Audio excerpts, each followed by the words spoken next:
14वां अध्याय भवाटवी का स्पष्टीकरण। श्री सुखदेव जी कहते हैं, राजन, देहाभिमानी जीवों के द्वारा सत्वादि गुणों के भेद से शुभ, अशुभ और मिश्र 3 प्रकार के कर्म होते रहते हैं। उन कर्मों के द्वारा ही निर्मित नाना प्रकार के शरीरों के साथ होने वाला जो संयोग, योग आदि रूप अनादि संसार जीव को प्राप्त होता है, उसके अनुभव के 6 द्वार हैं।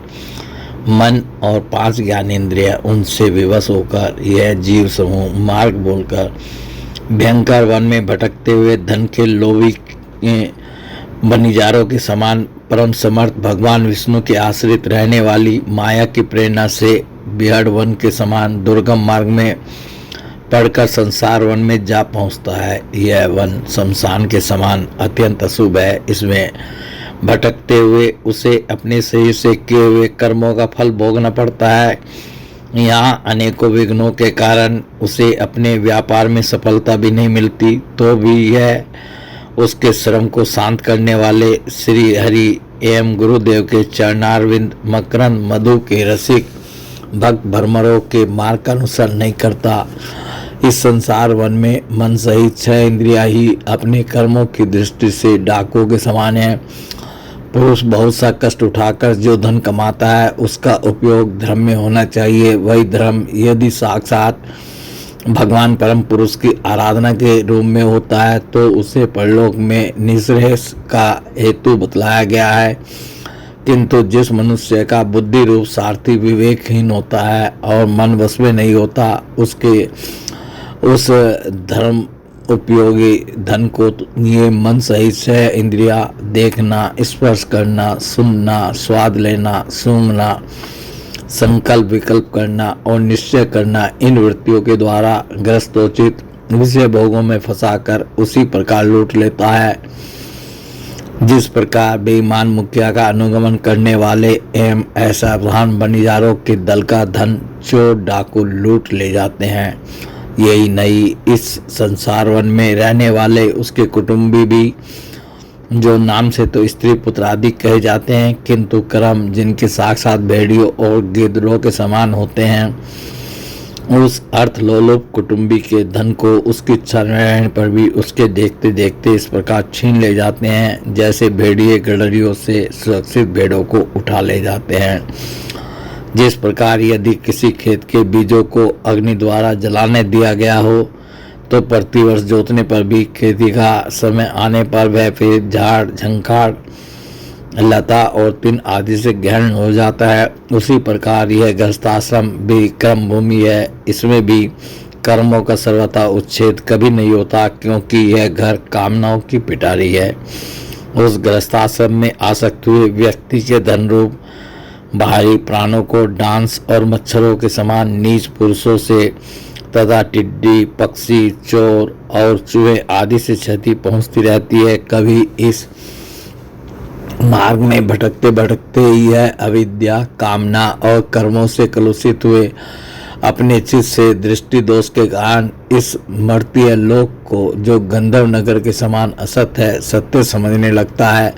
फिर खान पान और स्त्री प्रसंग आदि व्यसनों में फंसकर मृग तृष्णा के समान मिथ्या विषयों की ओर दौड़ने लगता है। कभी बुद्धि के रजोगुण से प्रभावित होने पर सारे अनर्थों की जड़ अग्नि के मल रूप सोने को ही सुख का साधन समझकर उसे पाने के लिए लालायित हो इस प्रकार दौड़ धूप करने लगता है, जैसे वन में जाड़े से ठिठुरता हुआ पुरुष अग्नि के लिए व्याकुल होकर उन्मुख पिशाच की अर्थात अगिया बेताल की ओर उसे आग समझकर दौड़े।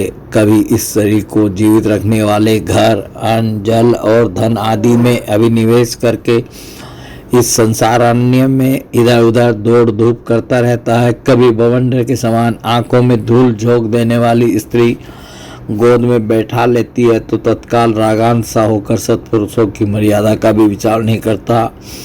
उस समय नेत्रों में रजोगुण की धूल भर जाने से बुद्धि ऐसी मलिन हो जाती है कि अपने कर्मों के साक्षी दिशाओं के देवताओं को भी बुला देता है। कभी अपने आप ही एक आध बार विषयों का मिथ्यात्व जान लेने पर भी अनादिकाल से देह में आत्मबुद्धि रहने से विवेक बुद्धि नष्ट हो जाने के कारण उस मरु मरीचिका तुल्य विषयों की ओर ही दौड़ने लगता है। कभी प्रत्यक्ष शब्द करने वाले उल्लू के समान शत्रुओं की और परोक्ष रूप से बोलने वाले झिंगुरों के समान राजा की अति कठोर एवं दिल को दहला देने वाली डरावनी डांट डपट से इसके कान और मन को बड़ी व्यथा होती है। पूर्व पुण्य छिन्न हो जाने पर यह जीवित ही मुर्दे के समान हो जाता है और जो कारस्कर एवं काकतुंड आदि जहरीले फलों वाले पाप वृक्षों इसी प्रकार की दूषित लताओं और विषैले कुओं के समान है तथा जिनका धन इस लोक और परलोक दोनों के ही काम में नहीं आता और जो जीते हुए भी मुर्दे के समान है,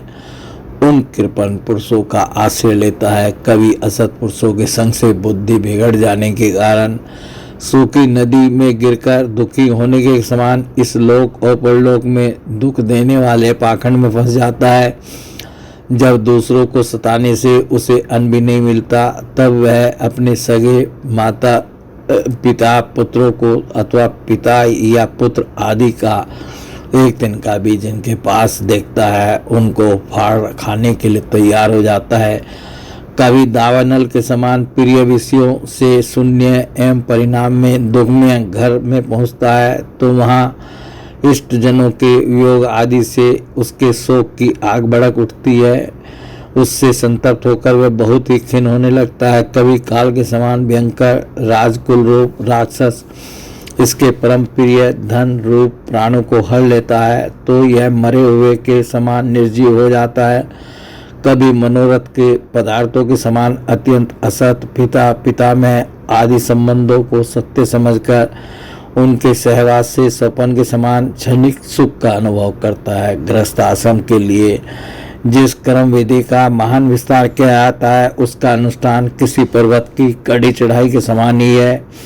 लोगों को उस ओर पर्वत देखकर उनकी देखा देखी जब यह भी उसे पूरा करने का प्रयत्न करता है तब तरह तरह की कठिनाइयों से क्लेशित होकर कांटे और कंकड़ों से भरी भूमि में पहुंचे हुए व्यक्ति के समान दुखी हो जाता है। कभी पेट की ऐसा ही है ज्वाला से अधीर होकर अपने कुटुंब पर ही बिगड़ने लगता है। फिर जब निद्रा रूप अजगर के चंगुल में फंस जाता है तब अज्ञान रूप घोर अंधकार में डूबकर सूने वन में फेंके हुए मुर्दे के समान सोया पड़ा रहता है। उस समय इसे किसी बात की सुध ही नहीं रहती।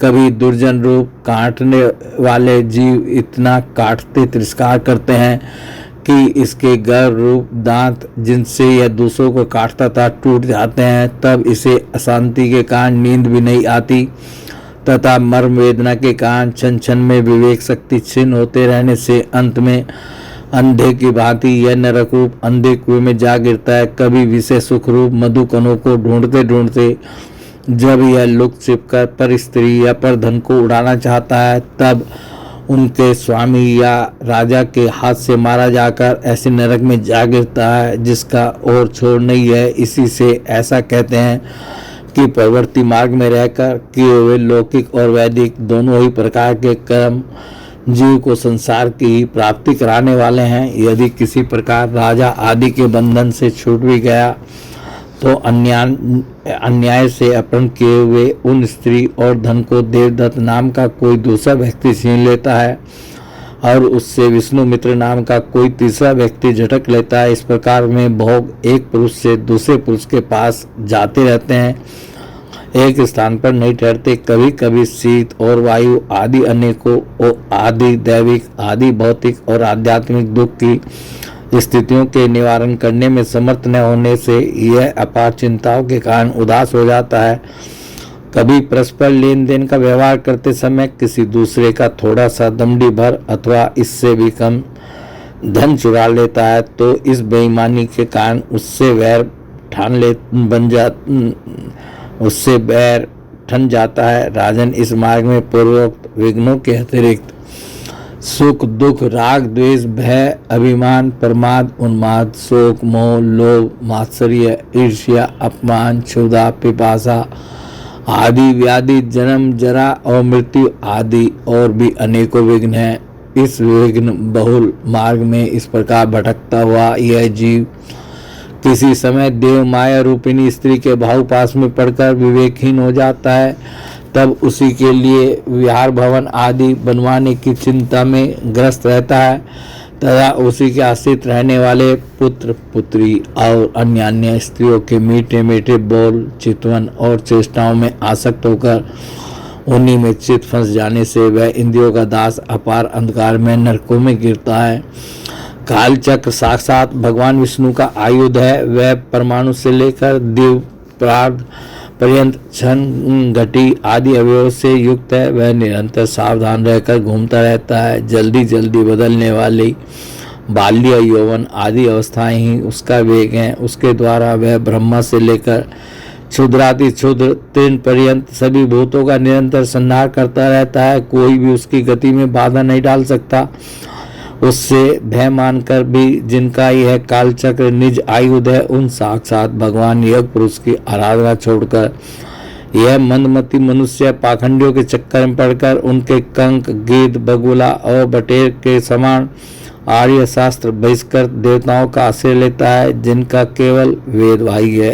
अप्रमाणिक आगमों में ही ने ही उल्लेख किया है। यह पाखंडी तो स्वयं ही धोखे में है। जब यह भी उनकी ठगाई में आकर दुखी होता है तब ब्राह्मणों की शरण लेता है, किंतु उपनयन संस्कार के अनंतर स्रोत स्मार्त कर्मों से भगवान योग पुरुष की आराधना करना आदि जो उनका शास्त्रोक्त आचार है वह इससे अच्छा नहीं लगता। इसलिए वेदोक्त आचार के अनुकूल अपने में शुद्धि न होने के कारण यह कर्म शून्य शूद्र कुल में प्रवेश करता है, जिसका स्वभाव वानरों के समान केवल कुटुंब पोषण और स्त्री सेवन करना ही है। वहाँ बिना रोक टोक स्वच्छंद विहार करने से इसकी बुद्धि अत्यंत दीन हो जाती है और एक दूसरे का मुख देखना आदि विषय भोगों में फंसकर इसे अपने मृत्यु काल का भी स्मरण नहीं होता। वृक्षों के समान जिनका लौकिक सुख ही फल है, उन घरों में ही सुख मानकर वानरों की भांति स्त्री पुत्र आदि में आसक्त होकर यह अपना सारा समय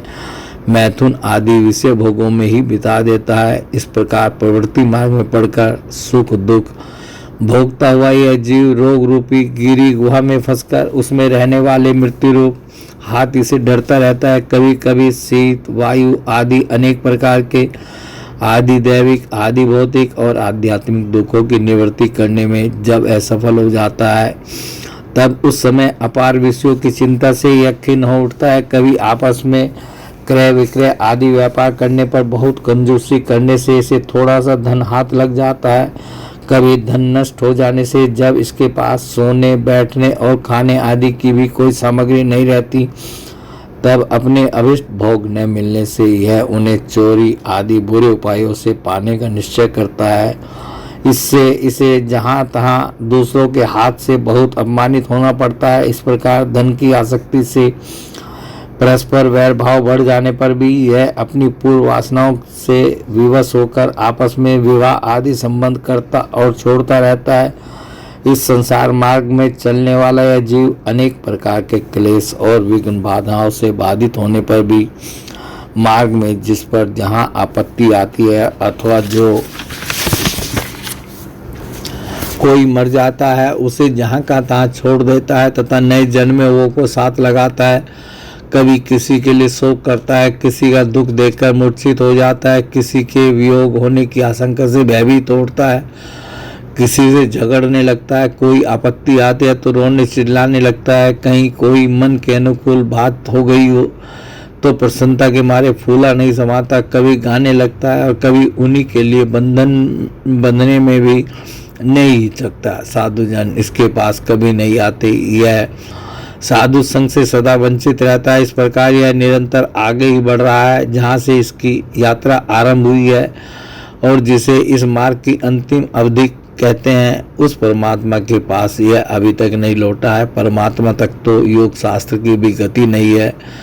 जिन्होंने सब प्रकार के दंड अर्थात शासन का त्याग कर दिया है, वे निवृत्ति प्राण संयत आत्मा मुनिजन ही उसे प्राप्त कर पाते हैं। जो दिग्गजों को जीतने वाले और बड़े बड़े यज्ञों का अनुष्ठान करने वाले राजऋषि हैं, उनकी भी वहाँ तक गति नहीं है। वे संग्राम भूमि में शत्रुओं का सामना करके केवल प्राण त्याग परित्याग ही करते हैं तथा जिसमें यह मेरी है ऐसा अभिमान करके वह ठाना था, उस पृथ्वी में ही अपना शरीर छोड़कर स्वयं परलोक को चले जाते हैं। इस संसार से में भी पार नहीं होते। अपने पुण्य कर्म रूप लता का आश्रय लेकर यदि किसी प्रकार यह जीव इन आपत्तियों से अथवा नरक से छुटकारा पा भी जाता है तो फिर इसी प्रकार संसार मार्ग में भटकता हुआ इस जन समुदाय में मिल जाता है।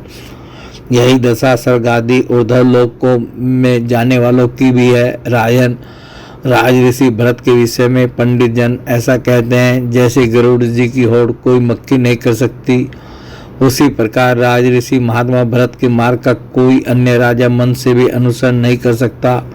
उन्होंने पुण्य कीर्ति श्री हरि में अनुरक्त होकर अति मनोरम स्त्री, पुत्र, मित्र और राजादि को युवावस्था में ही विष्टा के समान त्याग दिया था। दूसरों के लिए तो उन्हें त्यागना बहुत ही कठिन है।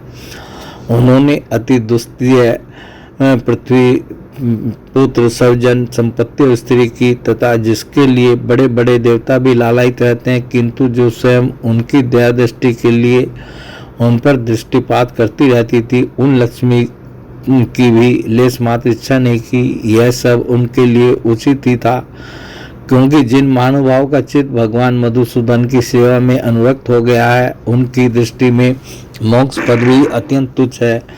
उन्होंने मृग शरीर छोड़ने की इच्छा होने पर उस सर्व से कहा था कि धर्म की रक्षा करने वाले, धर्मानुष्ठान में निपुण, योग गम्य, सांख्य के प्रतिपाद्य, प्रकृति के अधीश्वर, यज्ञ मूर्ति, सर्वंतरयामी श्री हरि को नमस्कार है। राजन, राज ऋषि भरत के पवित्र गुण और कर्मों की भक्तजन भी प्रशंसा करते हैं। उनका यह चरित्र बड़ा कल्याणकारी, आयु और धन की वृद्धि करने वाला, लोक में सुयश बढ़ाने वाला और अंत में स्वर्ग तथा मोक्ष की प्राप्ति कराने वाला है। जो पुरुष इसे सुनता या सुनाता है और इसका अभिनंदन करता है, उसकी सारी कामनाएं स्वयं ही पूर्ण हो जाती हैं। दूसरों से उसे कुछ भी नहीं मांगना पड़ता। बोले भगवान श्री कृष्ण की जय।